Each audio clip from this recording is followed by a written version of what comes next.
Welcome to my YouTube channel. My name is Mel Hartley. I'm a financial blogger and host of the Fancy and Frugal podcast.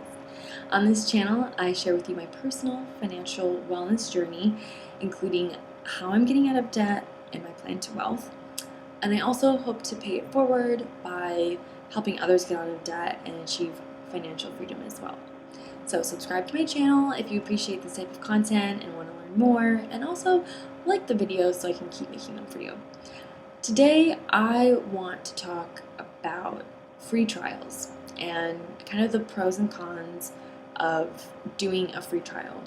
So, one might do a free trial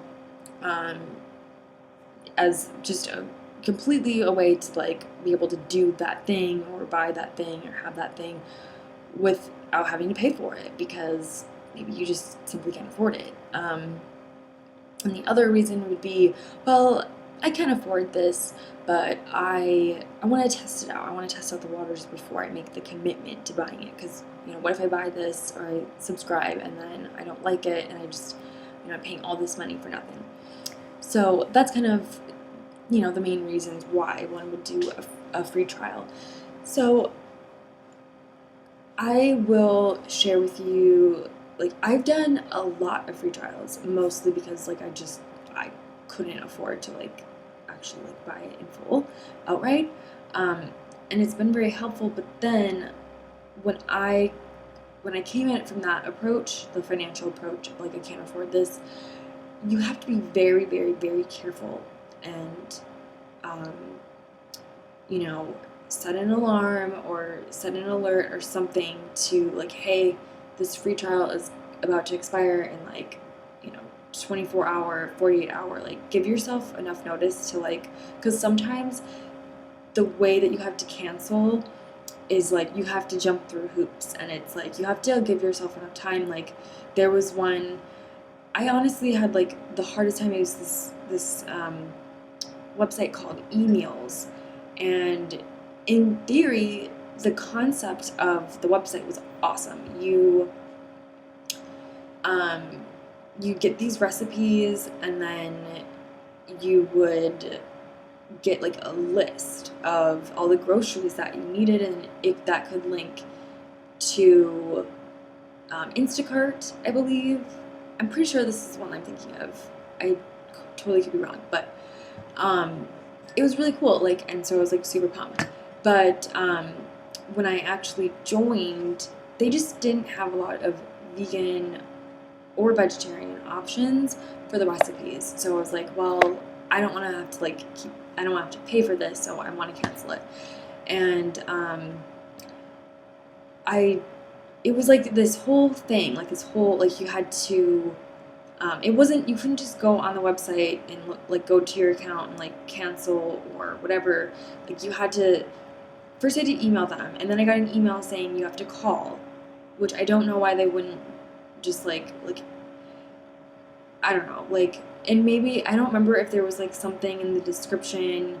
And then I called, and their hours just of course it's the same hours that I'm at work, and they didn't have a voicemail, so I couldn't even leave a message. It was just this whole hot mess. I actually ended up having to go through my bank, and because when I signed up, they'll automatically take the money out of your account if you don't cancel the free trial. So I had to go to my bank and put an ACH stop payment in, and that there's a fee for that, and it just was all this unnecessary drama. And not only was it, it can be potentially expensive. I mean, I think it was $40 a month, but hey, that's $40 that adds up very quickly. But then also the cost of the stop payment and all this stuff. So it's not only is it costly, but also it's your time. Do you really want to have to deal with all the hassle? And not all free trials are going to be that difficult to cancel, but you have to be very mindful. If there's a cancellation visibly noticeable in the account when you're signing up, okay, this seems pretty chill, I can just do it. A lot of the times they'll want you to call, so then they can try to talk you into not canceling, whatever.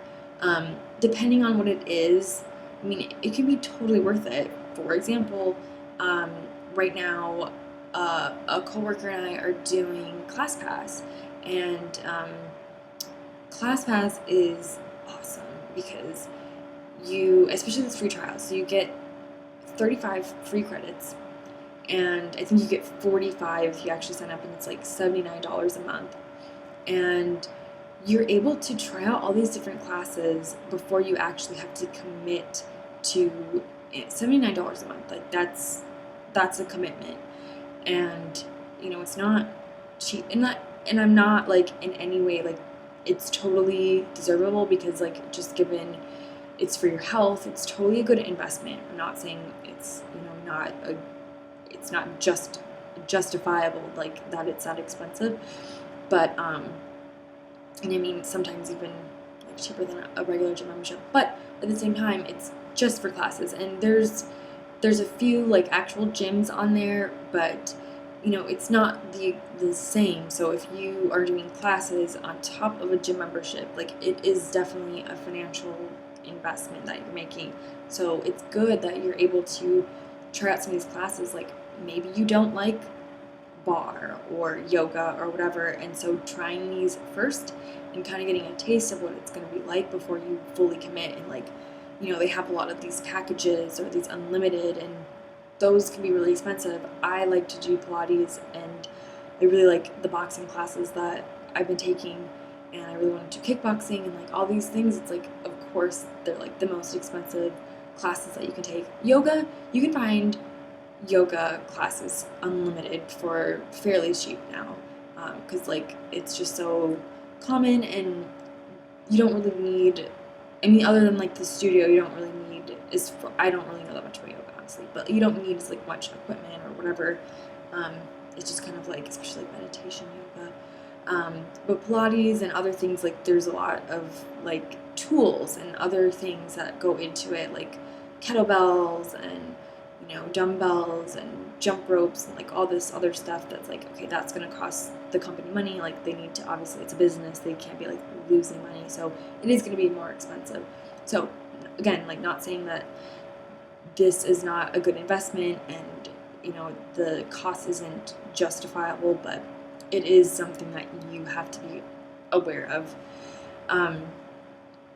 But so ClassPass was like really, really worth it to do that, and I'm not going to cancel. I think my free trial expires in March, like March 1st or something, and I'm just gonna continue it because I really like it. But say I did want to cancel it, I guess I didn't really like look on there, but it wasn't like this like jumping through hoops type of process to get out of it. And 30 days is like, it can be good and bad. Like 30 days gives you enough time to really try it out if you're really busy, have a really busy schedule. But at the same time, it also gives you 30 days to set and forget, and you might just completely forget about it.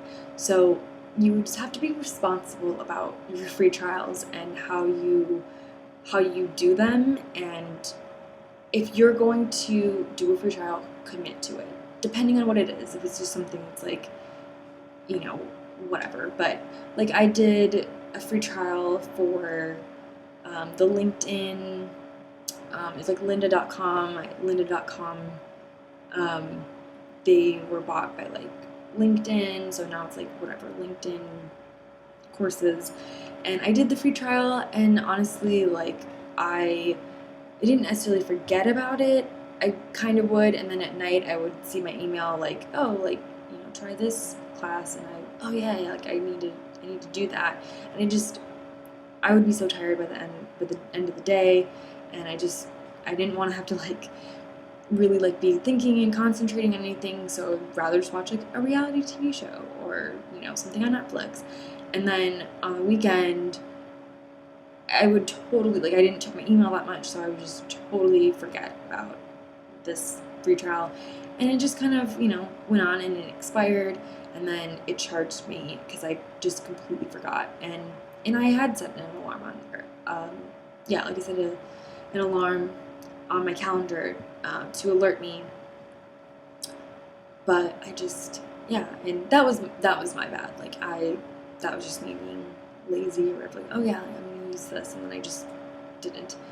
Um, but yeah, you just have to be mindful and do these free trials when you have the time. Like set aside the time to be able to, even if it's like you get 30 free days or 14 free days, and you only need one of those days. Like just pick a day, commit to doing that free trial, and just, is this worth it? Is it not? Kind of weighing out like, do I need this? Do I want this? And then if you don't, immediately cancel, because otherwise you're gonna forget about it and they're gonna charge you, and it's so much more of a pain in the ass to get the money back. And sometimes they will refuse to refund you the money, because if they give you a lot of like, oh, we warned you, like, you know, we said up front, like these are the cancellation policy. It's really, really hard to get a refund, and it just sucks, like, having to pay money for something that you can't use or that you don't want to use and that you won't use. So free trials are awesome. Just be very mindful, be very careful about how you're utilizing them, and just make sure that it's not a complete waste of your money and your time. Yeah, so that's my video for today. I post new videos twice a week, and if you haven't already, please subscribe to my channel, and be sure to check out my podcast, Fancy and Frugal. It's on Spotify, it's on the Anchor app. You can pretty much find it wherever podcasts are, and also follow me on Instagram for behind the scenes and all the fun things I do on a budget.